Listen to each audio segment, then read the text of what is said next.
সত্যি এই হেয়ারে কাজটা করতে অনেক কষ্ট হয়েছিল। দেখো হেয়ারটা কত বড়। যেহেতু নিজে হাতে পুরোটা করতে হয়, হ্যাঁ ভাই একটু হেল্প করেছিল, তাও অনেকটা সময় লেগেছিল আর পরিশ্রমও। যাই হোক, এই ভিডিওই তোমাদের সাথে শেয়ার করলাম। দিদি যেই দিন আমাকে বুক করেছিল সেই দিন সকালে অন্য জায়গায় বুকিং ছিল, যদিও বলাই ছিল, তাও বলেছিল আমি তোমার কাছেই করতে চাই, তুমি তোমার সময় মতো এসো, আমার কোনো প্রবলেম নেই। এই শোনা মাত্র ভাবলাম চলো ঠিক আছে। এখানেই হলো গন্ডগোল। ফাইনালি আমি ওনার কাজ বিকাল টাইমে স্টার্ট করলাম। আমার তো ভাবনারও বাইরে এতটা সময় লেগে যাবে।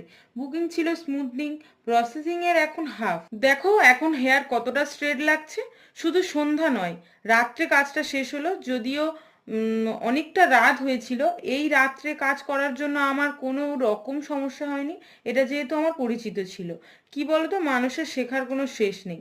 এক প্রফেশনে থাকলে যে তোমার কোনো ভুল হবে না, সেটা কখনোই নয়। এই কাজের